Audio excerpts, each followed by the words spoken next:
Hey, what's going on, y'all? It's your boy LaRon, and I'm back with another video, man. All right, so I want to give props, right, to somebody that is doing something that I think should be done. You know what I'm saying? That's the BNC, the Black News Channel. I think that's what the acronym stands for. Marc Lamont Hill. He had a conversation on there that I think was very important. It was a conversation between two panelists. All right, so he had two panelists on his or the show, and they both was talking about the C19 crisis that's going on in the world, and they was talking about the jab.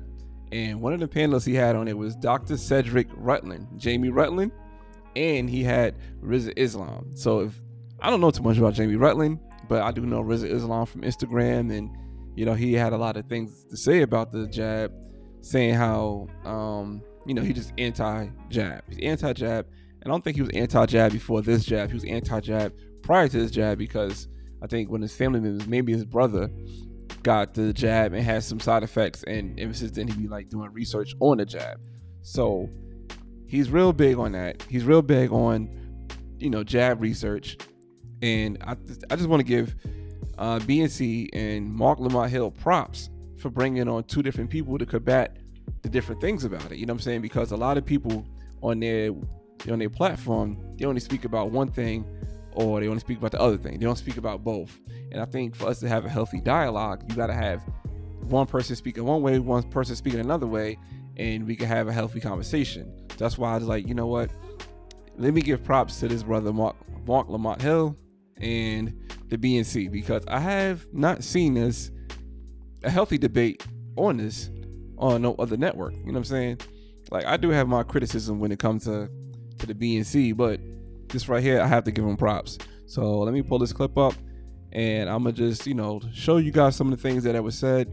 Then after that, I give you my my comments. Certain member of the Nation of Islam, our brother Rizza Islam, who is joining me now to have a conversation, which we promised we would have. We've been trying to get the scheduling right. I also have with me pulmonary and critical care physician Dr. Cedric Jamie Rutland on the show to offer a counter perspective. Rizza, I want to start with you. Why don't you trust the CDC data? Well, first of all, the CDC actually within itself doesn't trust its own data. There are whistleblowers inside of the CDC who have countered these numbers, arguments, and the overall data as it pertains to the deaths, as it pertains to those who have transmitted the virus, as it pertains to those who have contracted the virus. The CDC early, I believe, or mid last year, 2020, it was admitted that the tests, for example, were contaminated. A large percentage of those that were sent to roughly 100 laboratories all throughout the United States were admittedly contaminated. So from the very beginning, the people dealing with the recording of the numbers and those tracking who was positive or negative was already contaminated to begin with. And due to an internal investigation between the CDC, HHS, and FDA, they are still investigating, trying to see exactly what is accurate and who is it that is behind this. So the CDC itself is not accurate, and they have already admitted that those numbers are skewed. But at the same time, I also have experience in the hospital, experience in the ICU. I literally just left the bedside of a COVID-19 patient who's been in the hospital for a month, who's now on 100% oxygen. So I agree with the data because that's what my experience is showing me. And that's what I see in the hospital as I walk those hospital hallways on a daily basis. Rizza, if let's say for a minute that the data is off, let me concede that point. I don't think that that's the case. I don't know enough to have an opinion on it, but I'm saying if that were the case, your skepticism of the CDC isn't based on that. Prior to that information that you're mentioning, you still didn't trust the CDC data. Talk to us about why. People should have the full informed consent, meaning all of the data. We should be given the full benefits as well as the detriments. We should be given the alternatives, including the nutritionist route, including the herbalist route, including any other route, not just being told to take the shot. That is not true informed consent. And every medical professional, as our brother just said with experience, he knows very well that informed consent is something that every patient should be given, and they have not been given that generally. Maybe he has done that, which would be beautiful if he did. But for general, the population has not been given informed consent. Some argue if you get COVID, then your immunity is stronger than the immunity that the vaccine provides. That's one of the major arguments people have against taking the vaccine, is that natural immunity would be stronger. Is that true? There are several things that people have to understand about COVID in general. And I think that there are misnomers that are populated on a daily basis all over the place. The first misnomer is you're positive for COVID. No one is positive for COVID. SARS-CoV-2 is the infection, that's the virus. The disease is called COVID-19. That's what we have to understand first and foremost. Once you're infected with SARS-CoV-2, the virus, which is an RNA virus that consists of many different types of proteins. We're going to talk about the proteins that are on the outside of the virus. One's called spike, membranous, envelope, and nucleocapsid protein. Once you're infected by that virus, when it enters your body and it binds to your epithelial cells, or the cells that line the inside of your lung and your airway, your immune system becomes activated. And once your immune system is activated, it recruits white blood cells to the area where the virus is most present. When that happens, that's when disease can possibly start. If too many white blood cells get recruited in your lung gets congested. It can't do its job anymore. You cough, you become short of breath, you develop pneumonia. If too many white blood cells end up in your intestine, an area where the virus also likes to infect, you're going to have loose stool. You're going to have abdominal pain. And so that's the first order of business. Now, when you think about this term natural immunity, what that essentially means is you're exposed to the virus. Your white blood cells take a look at this virus. They cut it up and break it up into little pieces. They display these little pieces to other white blood cells to make antibodies, to make T cells, to make B cells and dendritic cells, all cells which manufacture molecules to help neutralize the virus. And then within about 7 to 14 days, once all of those molecules are around your body doing what they're supposed to do, you get better. Unfortunately, with SARS-CoV-2 and the activation of the inflammatory response, it can be very, very severe, and your lung becomes heavily congested. And when it becomes heavily congested, that's when we have to support people with oxygen. Now, when you look at immunity, and immunity right now is measured as antibody levels. So the higher the antibody level, we say the more immune you are to a disease, which again, isn't exactly 100% true. But when you compare natural infection to vaccine-induced immunity, natural infection is probably just as good. And there was a paper that was published last night, preprint, that shows that the antibodies stay around for longer and they're around. And so what that means to me is if one of my patients who's hesitant about getting the vaccine, if they have already been infected, and I usually use 6 to 8 months, within 6 to 8 months, because I want them to have that Delta variant, I'm not going to scream and yell and tell them to go get vaccinated and go get vaccinated. I'm going to say, listen, you were lucky, your protoplasm was great, you got through it, you're feeling fine. I'm not going to scream at you for the vaccination. But I still encourage others to get vaccinated, because what vaccines actually do is they give the body a piece of the virus. In this case, the spike protein.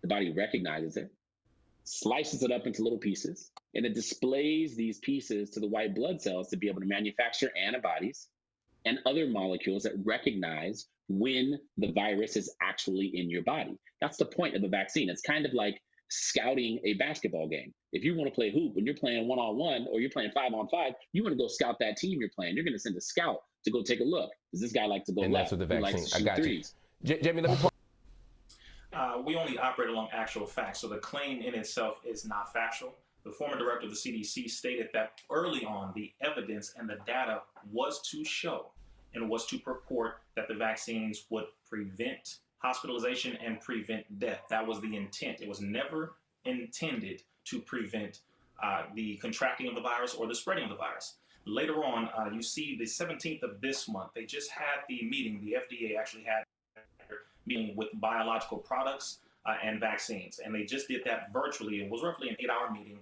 by where multiple doctors, chemists, scientists did their presentations on their new updated findings.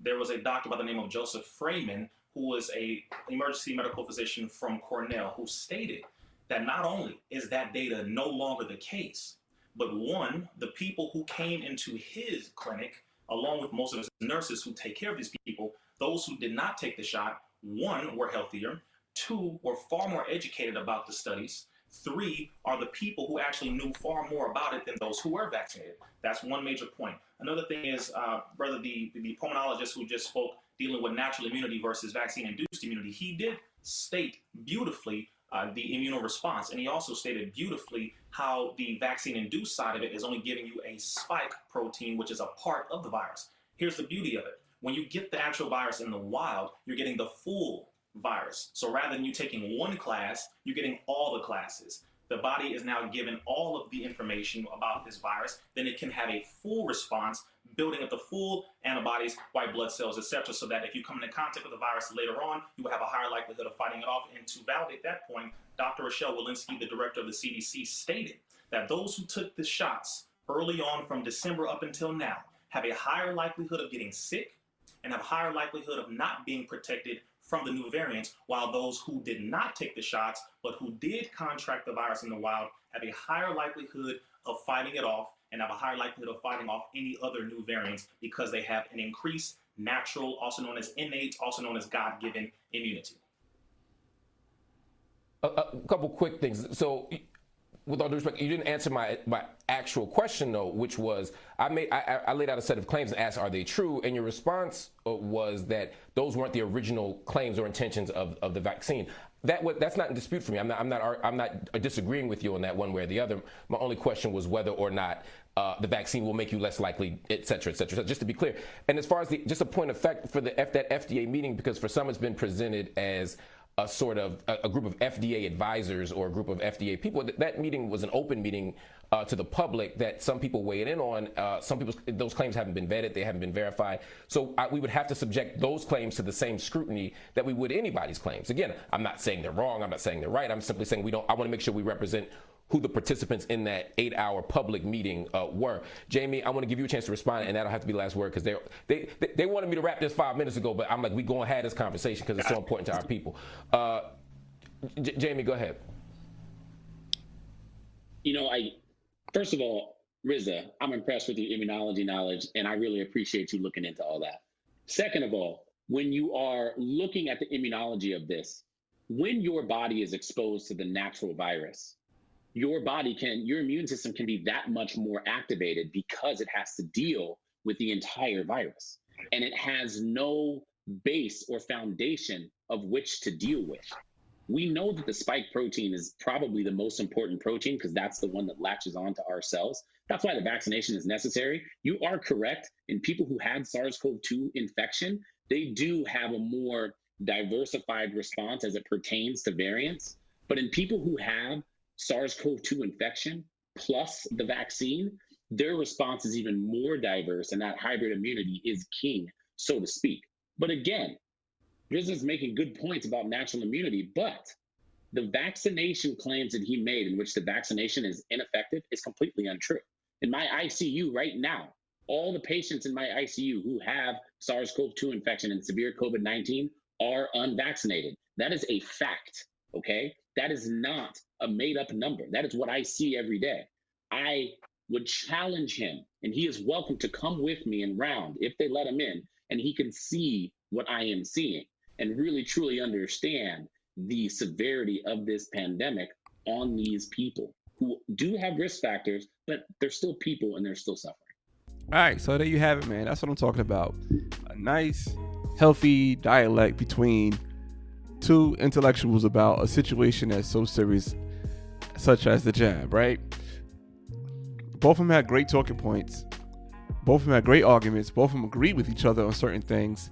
I think that's what's really needed. And that's like I said, I want to give props to the BNC. I want to give props to Marc Lamont Hill for having them come on. That was healthy. That was real healthy. I think that's really needed. That's what TV should be about, not, a death ticker on CNN or nothing like that. Like, that's not healthy. That right there was healthy. You could get great vital information from that. You know what I'm saying? And I think with that, you could take away both talking points and make a sound decision on what's good for your health. I think that's what it should be. That should be the standard when it comes to having debates about the jab. What do y'all think, man? Y'all think that was healthy?